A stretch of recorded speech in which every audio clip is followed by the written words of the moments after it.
Jay Runer here, and today we're going to be talking about anti-roll bar, rebound stiffness, and bump stiffness. If you missed my previous episode of advanced tuning with the suspension, you can go back and watch that, which I will give you a link in the comments below, and then you can look at the formula that was used to figure out suspension load for the front and the rear. But today we're going to be specifically talking about anti-roll bars, the uses, the formula to figure it out, and same with the bumps and rebound stiffness. So, the first thing you can do if you do not have your suspension and anti-roll bar upgrades yet, get your suspension and your anti-roll bars up to race so we can have the full tuning ability of both components. So once you get those, we're going to go to tuning, and we're going to go to anti-roll bar. Now, my formulas were based off of the R3 race cars in Forza 3, and I had happened to figure out a way that Turn 10 tuned their cars and based my formulas off of that, which those cars drove very, very well. There really wasn't much tuning to those cars because they were just fine the way they were. So getting on with this, the anti-roll bar formula that I produced was 40 times the weight distribution, which if you do not know the weight distribution of your car, you can always push back or the select button and push load setup, and you'll be looking at the weight and the weight distribution of your car. This car is a 50-50, so we're going to be doing 40 times 50% will equal your anti-roll bar. Now you're going to have to change that percentage into a decimal, which will move the decimal from the 0 over 2 places in front of the 5, which will give you that 0.5. Now, how did I get the number 40 to be the one to multiply it by?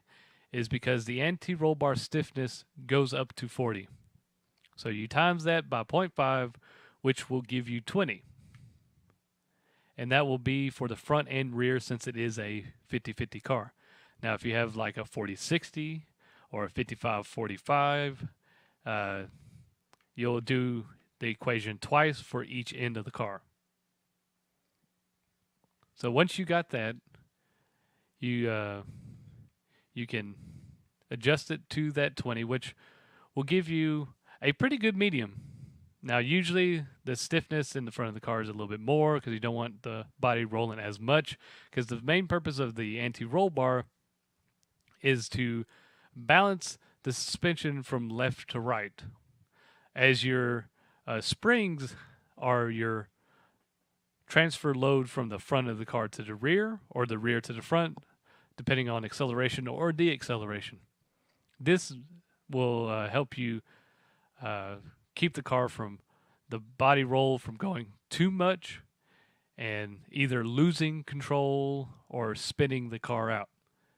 Now, stiffening your anti-roll bars will give you a lot of understeer because the body will not roll.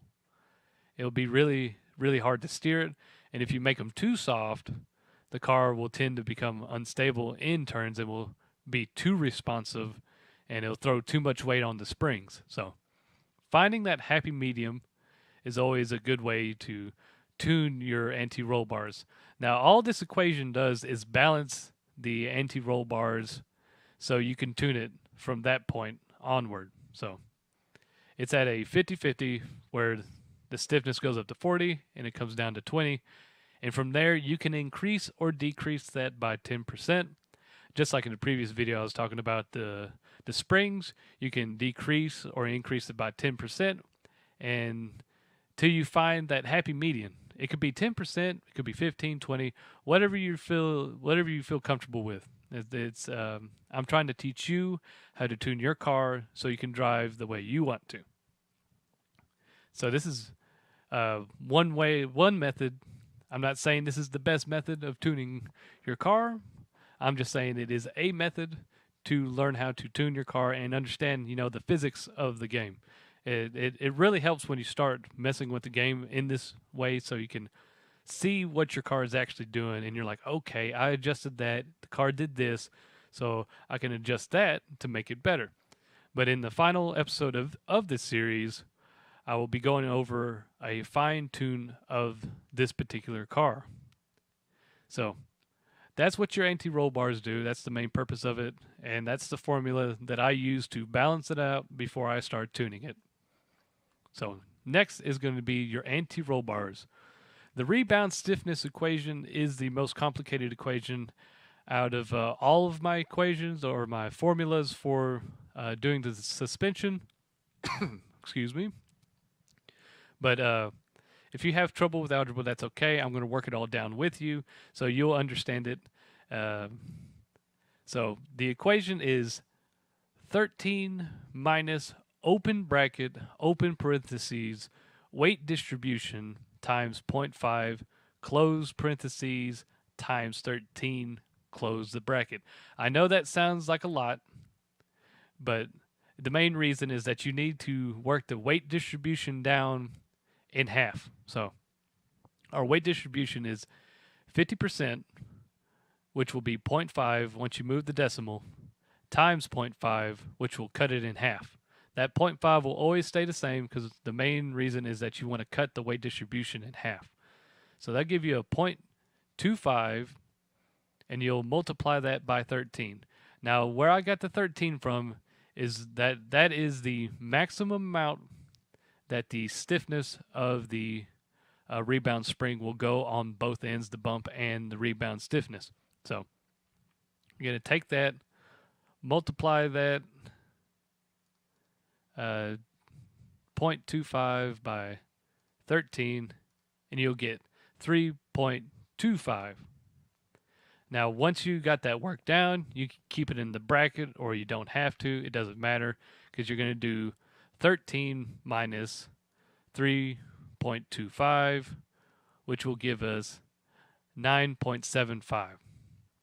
Now, what you do with an extra placement like the 5 points, the 9.75, I usually round it up. So you round the 5 up on the 7, which give you 9.8. So that will be your rebound stiffness for the front and the rear car. Now you'll have to use this formula twice if it's not a 50-50 car. So moving on to the bump stiffness. This one is the simplest one, just like the anti-roll bar. You're going to take 13 times the weight distribution, which is 0.5. So we're going to do 13 times 0.5, which will give us 6.5.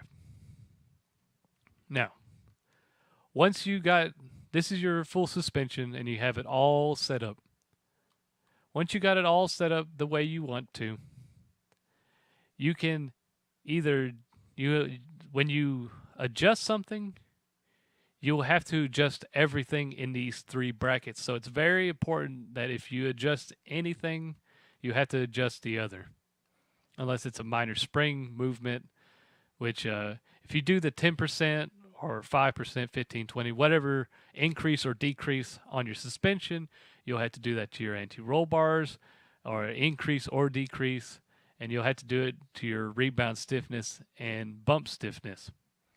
To do the reason for that, it keeps it all in sync. Everything keeps working properly.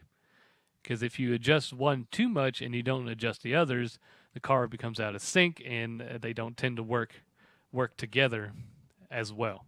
That's just my observation. Not saying it's correct, but it's just my observation. So, your rebound stiffness, if it's too much, if you have it too stiff, like say you did 13 and 13, you hit a bump, the suspension's not going to move at all.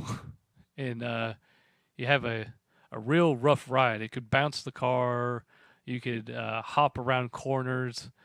And it can really make the car skittish around corners, especially if it's bumpy. And the bump stiffness is after the impact of the bump or elevation change. So if you hit a bump real stiff and then it goes soft, then you just you're bouncing around like you would an actual suspension, like you're in a car. So don't try to go too far, but don't try to go too less, because if it's not stiff enough when you hit a bump, you have a possibility of bottoming out the car. So you got to watch all these factors. So if you run soft suspension, you need to run a little bit softer rebound stiffness so the car can maintain its balance. So I think that's everything I can say about anti-roll bars and your dampener rebound and bump stiffness. So I got more tutorials coming up for downforce, braking, differentials, your toe caster, and camber, and your gearing. I'll show you how to do the gearing. I do have another video for Forza 6 on how to do a suspension. It wasn't a video to do the transmission. It was more of a test of what happens if you did a certain thing to a transmission. So I'll be showing you how I gear my transmission. Like I said, my methods may not be the best, and I don't proclaim them to be the best, but I've had a lot of success with a lot of my tunes. And then we'll do tire and pressure. I might combine that with tires and braking, since they do have a lot to do with each other. And a whole episode on alignment in itself. So this has been Jay Runer. Like, subscribe, and thanks for watching.